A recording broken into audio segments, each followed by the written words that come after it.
નમસ્કાર, તમે જોતા છો ગુજરાત પોઈન્ટ. હું છું તમારો હોસ્ટ કેતુલ. આજની મોટી આંતરરાષ્ટ્રીય ખબર.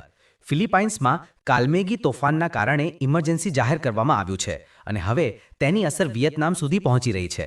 તે વચ્ચે હવામાન વિભાગે નવો ખતરો દર્શાવ્યો છે, ટાઇફૂન મેક્સ વિના, જે દક્ષિણ પૂર્વ એશિયામાં આગામી વિનાશક તોફાન બની શકે છે. ફિલિપાઇન્સના ઉત્તર અને મધ્ય ભાગોમાં તોફાન કાલમેગીએ ભયંકર તબાહી મચાવી છે. સ્થાનિક રિપોર્ટ્સ મુજબ અત્યાર સુધી 220 લોકોના મોત થઈ ચૂક્યા છે અને 800થી વધુ લોકો ગુમ છે. હજારો ઘરો તૂટી પડ્યા છે અને અનેક વિસ્તારોમાં વીજળી, ઇન્ટરનેટ અને સંચાર સંપૂર્ણપણે ઠપ થઈ ગયા છે. ભારે વરસાદ અને પૂરના કારણે ડઝનો ગામો પાણીમાં ગર્ક થયા છે. લગભગ 3 લાખથી વધુ લોકોને તાત્કાલિક આશ્રય કેન્દ્રોમાં ખસેડવામાં આવ્યા છે. રસ્તાઓ તૂટી પડ્યા છે, પુલો ધરાશાયી થયા છે અને ઘણા વિસ્તારોમાં ખોરાક અને પીવાના પાણીની તંગી સર્જાઈ છે. આજ 6 નવેમ્બર 2025ના રોજ ફિલિપાઇન્સના રાષ્ટ્રપતિ ફર્ડિનેન્ડ માર્કોસ જુનિયરે દેશભરમાં આપાતકાલીન સ્થિતિ જાહેર કરી છે. આ નિર્ણયથી બચાવ અને રાહત કામગીરી ઝડપથી થઈ શકે છે. સરકારે રાહત ફંડ તરત જ જાહેર કર્યા છે અને આવશ્યક વસ્તુઓના ભાવ પર નિયંત્રણ રાખવામાં આવ્યું છે. સૈનિક દળો, રેડક્રોસ અને સ્થાનિક સ્વયંસેવક સંગઠનો બચાવ કાર્યમાં સતત મેદાનમાં છે. આ સમયે ફિલિપાઇન્સના લુઝોન, સમાર અને લેઇટે દ્વીપો સૌથી વધુ અસરગ્રસ્ત વિસ્તારો તરીકે નોંધાયા છે. હવામાન વિભાગે નવી ચેતવણી આપી છે કે આ અઠવાડિયાના અંત સુધીમાં, એટલે કે 8થી 9 નવેમ્બર વચ્ચે, એક વધુ ઉષ્ણકટિબંધીય તોફાન ફરીથી ફિલિપાઇન્સના મધ્ય અને ઉત્તર વિસ્તારોમાં ટકરાઈ શકે છે. આ તોફાન ઝડપથી તીવ્ર બનીને સુપર ટાઇફૂનમાં ફેરવાઈ શકે છે. વિજ્ઞાનીઓએ આ તોફાનને ટાઇફૂન મેક્સ વિના નામ આપ્યું છે. પ્રાથમિક અનુમાન મુજબ તે 10 નવેમ્બર સુધીમાં ફિલિપાઇન્સના લુઝોન વિસ્તારમાં પહોંચશે, જ્યાં તેની ઝડપ 200 કિલોમીટર પ્રતિ કલાક સુધી પહોંચી શકે છે. ફિલિપાઇન ન્યૂઝ એજન્સી અનુસાર કાલમેગી પછી આ બીજું મોટું તોફાન દેશ માટે સૌથી મોટો પડકાર બની શકે છે.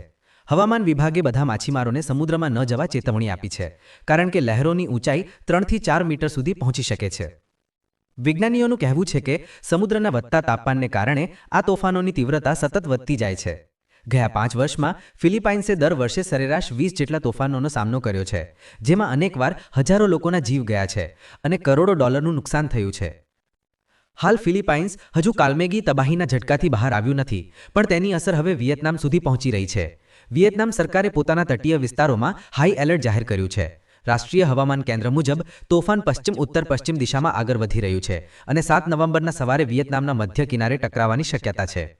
યુ શહેરથી ડાક લાક પ્રાંત સુધીના વિસ્તારોમાં ભારે વરસાદ અને તોફાની પવનની આગાહી છે. પાણીનું સ્તર અડધા મીટર જેટલું વધવાની શક્યતા છે અને પવનની ગતિ 130થી 150 કિલોમીટર પ્રતિ કલાક સુધી પહોંચી શકે છે. સરકારે તમામ બચાવ દળોને સક્રિય કરી દીધા છે અને આશરે 50,000થી વધુ લોકોને તટીય વિસ્તારોમાંથી ખસેડવાની પ્રક્રિયા શરૂ કરી છે.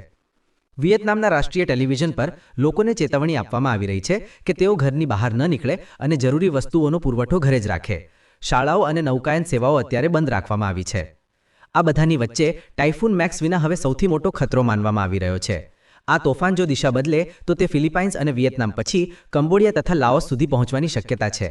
હવામાન વિશ્લેષકો કહે છે કે દક્ષિણ પૂર્વ એશિયામાં સમુદ્રનું તાપમાન સામાન્ય કરતાં 1.5 ડિગ્રી વધ્યું છે, જે આ તોફાનોને વધુ શક્તિશાળી બનાવી રહ્યું છે.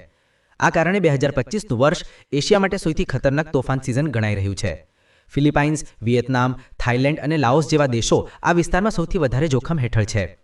હાલ ફિલિપાઇન્સમાં રાહત અને બચાવ કામગીરી પૂરી ઝડપે ચાલી રહી છે, જ્યારે વિયેતનામમાં લોકો તોફાનના આગમન માટે તૈયારી કરી રહ્યા છે. બંને દેશોમાં આંતરરાષ્ટ્રીય સહાયતા પણ શરૂ થઈ ગઈ છે. આ તોફાનની વધુ અપડેટ્સ માટે જોડાયેલા રહો ગુજરાત પોઈન્ટ સાથે.